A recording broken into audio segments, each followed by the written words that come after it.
Imagine stepping into a time machine, setting the dial to 1919, and witnessing the birth of a legend. This is the story of Citroën, a name that has etched itself into the annals of automotive history. From the brilliant mind of André Citroën to its remarkable impact on the global stage, we'll uncover how this iconic brand became a symbol of innovation, style, and automotive excellence. So whether you are a car enthusiast or simply curious about the art of automotive innovation, there is something in this story for everyone. The birth of Citroën. It all began in 1919 when André Citroën, a visionary French industrialist, decided to take the world of automobiles by storm. He founded Citroën, a name that would soon become synonymous with automotive excellence. Citroën quickly established itself as one of the oldest and most successful car companies globally.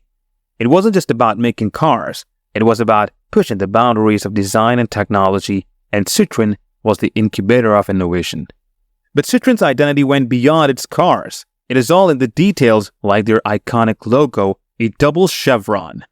You might wonder what two V's have to do with the car, but it is inspired by the gear teeth used in the milling machines André Citroën manufactured before he entered the automotive world. It's a nod to the company's industrial roots. The birth of the Type A. In 1919, Citroën rolled out its first car, the Type A. This small, affordable car was designed to appeal to the mass market, and it did just that. It was like people's car before the term even existed. Citroën was on its way to becoming a household name in France. As the 1920s rolled in, Citroën's influence started reaching far beyond the French borders. They began exporting their cars to other countries, opening up a world of possibilities for Citroën enthusiasts worldwide. And they didn't stop at just one type of car. They started producing a wide range from luxury models to practical commercial vehicles. The Trailblazing 1930s. It is the 1930s, and most cars are rear-wheel drive. But Citroën, always the trendsetter, decided to shake things up. They became the first car company to mass-produce front-wheel drive cars, making driving smoother and, dare we say, cooler. It was like a switching from a horse-drawn carriage to a turbocharged chariot. But that's not all. Citroën wasn't content with just front-wheel drive. They introduced something that would make your ride feel like a magic carpet. Independent suspension. You would think you were gliding through the air.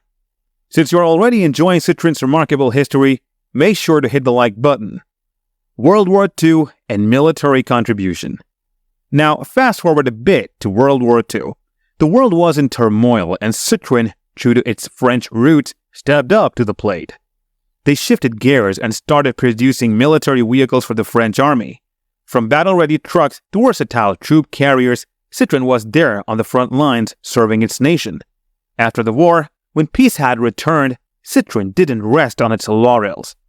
They transitioned back to civilian cars, proving that they could adapt to any terrain, whether it's a war-torn battlefield or a peaceful countryside.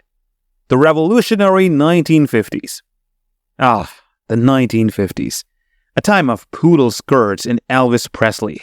And guess what? Citroën had its own surprises up its sleeve. They introduced two fantastic cars, the 2CV and the DS.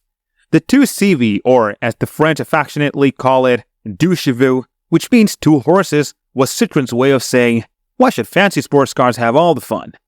It was a small, affordable car that became the sweetheart of the French streets.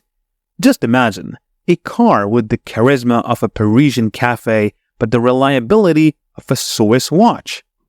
But the real showstopper of the 50s was the DS. No, not the video game, but a car that was so revolutionary that even James Bond might have considered trading his gadgets for it. In 1955, Citroën unveiled the DS, which wasn't just a car, it was an experience. It had hydropneumatic suspension that felt like you were floating on a cloud, a futuristic design that made it look like a car from the future, and disc brakes that stopped on a dime. This car was the real deal, and it was a head-turner on any road.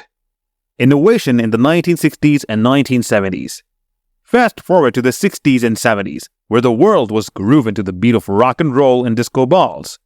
Citroën continued to produce innovative cars, including the SM and the CX, which, trust us, were cooler than bell-bottoms and were a testament to Citroën's commitment to groundbreaking design. Now, here's the twist in our story. While Citroën was churning out these amazing cars, they were also dealing with some financial hiccups. It is like being a rock star with empty pockets.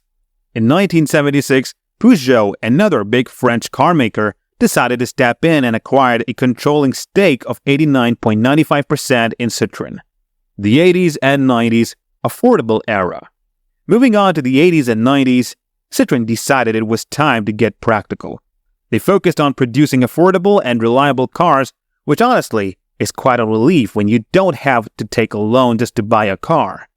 And it wasn't just cars. Citroën also ventured into the world of commercial vehicles. Yes, they were not only making cars for your daily commute, but also for those who needed to haul things like vans and trucks. The electrifying 2000s. Fast forward to the 2000s, and the Citroën was on a roll. They introduced exciting new car models like the C4 and the C5, which brought style and technology to the forefront. These cars were not just vehicles, they were statements. But Citroën wasn't just chasing trends, they were setting them. The 2000s also marked the era when Citroën began to focus on developing electric and hybrid cars. It was like saying, we're not just here to drive the future, we are here to save it. Citroën was also at the forefront of the eco-friendly movement, and they were charging ahead, dominating the World Rally Championship. And just when you thought Citroën couldn't get any cooler, they did. Between 2004 and 2012, they dominated the World Rally Championship not once, not twice, but 9 times. It was like watching your favorite band rock the stage every year. Citroën was a rally superstar, and it made fans around the world roar with excitement. A part of Stellantis. Today, Citroën is a vital member of Stellantis, the world's 4th largest automaker, contributing to a global automotive powerhouse that continues to shape the industry. Being a part of Stellantis means that Citroën is not just a French sensation, it's a global phenomenon. It is like having a hit song that is loved and sung in every corner of the world. Citroën's innovative designs and commitment to excellence have made it a brand that transcends borders. And there you have it. Citroën's journey, a testament to the spirit of innovation and resilience that has defined the iconic brand for over a century. From the early days of the Type A to the cutting-edge technology of today's models, Citroën remains an inspiration for car enthusiasts worldwide. Thank you for watching, and don't forget to like and subscribe to our channel, guys.